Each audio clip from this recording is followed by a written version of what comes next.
ရှင်ပြန်ချင်းနဲ့ကိုတိုးတက်အောင်လုပ်ပါရှင်ပြန်ချင်းဆိုတာပါလေဒီဘဝမှာရှင်ပြန်နေဆိုတာရန်သူကိုအာဏာယူဖို့ပဲမဟုတ်ပါဘူးတကယ်တော့ဒါကအမေကိုမင်းပိုကောင်းလာတဲ့လူတယောက်ဖြစ်လာအောင်တွန်းအားပေးတဲ့မော်ဆန်တဲ့ဆရာတစ်ခုပါပဲဥပမာမင်းဘေကတကယ်ချင်းတယောက်ကတနေ့ကိုစာအုပ်တအုပ်ဖတ်တယ်လို့ဆိုကြပါစို့ဒါဆိုရင်မင်းကဘာလုပ်မလဲသူ့ကိုကြွတဲ့ဖို့စာအုပ်နှစ်အုပ်ဖတ်ရမယ်မဟုတ်လားဒီလိုမျိုးနဲ့မင်းကိုမင်းတိုးတက်လာအောင်လုပ်နိုင်ပါတယ်သူများအောင်မြင်တာကြီးပွားတာကိုနာလို့စိတ်မထားပါနဲ့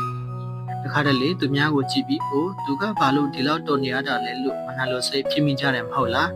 ဒါပေမဲ့အဲ့ဒီခံစားချက်မျိုးမထားပါနဲ့အဲ့ဒီမနာလို့စိတ်အစားသူ့လိုဖြစ်အောင်ကြိုးစားမယ်ဆိုတဲ့စိတ်ကလေးအဖြစ်အကျိုးစီအောင်ပြောင်းလဲလိုက်ပါမင်းရဲ့အောင်မြင်မှုခရီးကအဲ့ဒီကနေစတင်လာပါလိမ့်မယ်အဲ့ဒါကြောင့်အခုပြပြပေးသွားမယ်အချက်တွေကိုသေချာမှတ်ထားပြီးကိုယ်တိုင်လည်းလုပ်ကြည့်လိုက်ပါနံပါတ်1ကိုယ့်ရဲ့ပြန်ဘက်ကိုဆရာတရားလို့သဘောထားကြည့်လိုက်ပါ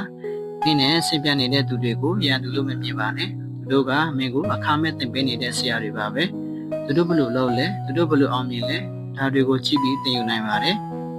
ဥပမာသူတို့ကစီကံစီတဲ့ဆိုရင်မင်းလည်းအဲ့ဒီအကြည့်ကိုယူသုံးကြည့်လိုက်ပါဒါတွေကမင်းကိုမင်းပူတိုးတက်အောင်လုပ်တဲ့အလုပ်တစ်ခုဖြစ်သွားမယ်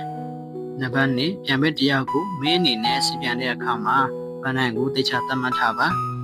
ဆင်ပြန်နေဆိုတာကောင်းတယ်ဆိုပေမဲ့ဘာကိုရည်မှန်းမှလဲဆိုတာကိုမသိရင်လက်ပြောက်သွားနိုင်ပါတယ်ဒါကြောင့်မင်းရဲ့ပန်းနိုင်ကိုတိတိကျကျတည်ချမှတ်ထားပါဥပမာငါဒီနေ့အင်္ဂလိပ်စာချက်ကျအောင်လုပ်မယ်ဆိုရင်အဲ့ဒါကိုဆင်ပြန်မှုရဲ့မိမောက်ထုတ်ပြအဖြစ်သုံးလိုက်ပါပြီးရင်အဲ့ဒီလမ်းကိုဘယ်သူပုံမှန်ရောက်မလဲဆိုတာကိုကြည့်ပြီးစူးစမ်းကြည့်လိုက်ပါနံပါတ်3ကိုနိုင်စင်တာကအကောင်းဆုံးပါပဲသူများနဲ့နိုင်စင်တာထက်မင်းကိုမင်းမနေ့ကနဲ့ဒီနေ့ဘယ်လောက်တိုးတက်လဲဆိုတာကိုနိုင်စင်ကြည့်ပါမနေ့ကမင်းကစာတင်တာတနင်္ဂနွေပဲလုံနိုင်တယ်ဆိုကြပါစို့ဒီနေ့2နာရီလုံနိုင်ရင်မင်းကမင်းရဲ့ပြန်ပဲဖြစ်တယ်မနေ့ကမင်းကိုအနိုင်ယူလိုက်တာပါပဲဒီလိုစပြန်မှုကအမင်းကိုတစ်နေ့ထက်တစ်နေ့ပိုကောင်းလာစေမှာသိကြပါတယ်နံပါတ်4စပြန်တဲ့အချိန်မှာကြားဆွန်ရတာကိုကြောက်စရာမလိုပါဘူးစပြန်ကြတဲ့အခါမှာအနိုင်လည်းရှိမယ်ရှုံးလည်းရှိမယ်ဒါပေမဲ့အဆုံးရှုံးတာမင်းကိုသင်ခန်းစာပေးတဲ့ဆုလတစ်ခုပါပဲဥပမာပြန်ပွဲတစ်ခုမှာမင်းကနံပါတ်2ဖြစ်သွားတယ်ဆိုကြပါစို့ဒါဟာမင်းကိုနောက်တစ်ခါပိုကြိုးစားရမယ်လို့လုံးစော်ပေးလိုက်တာပါပဲနံပါတ်5အချိန်ကိုမင်းရဲ့အကောင်းဆုံးပြန်ပဲလို့သတ်မှတ်လိုက်ပါတခါတလေလူနဲ့ရှင်တာတဲ့အချိန်နဲ့ရှင်ကြည့်ပါ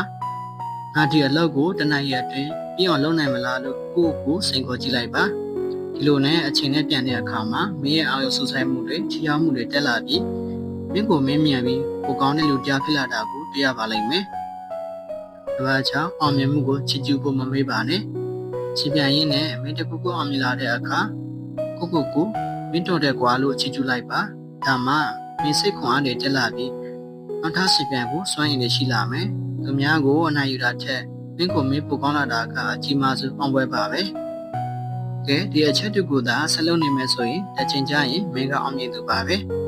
တကယ်ဆိုစီပြန်ချင်းရဲ့အနိဒရာကလက်မစော့ပဲဆက်လုပ်နေဖို့ပါပဲဘလောက်ပဲနေဘလောက်ပဲချောမင်းစကြိုးစားနေတဲ့၍မင်းကအောင်မြင်သူတယောက်ပါပဲ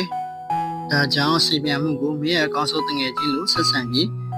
ကိုတနည်းတခြားတိုးတက်အောင်လုပ်သွားလိုက်ပါလို့တိုက်တွန်းလိုက်ရပါတယ်အားလုံးကိုကျေးဇူးတင်ပါတယ်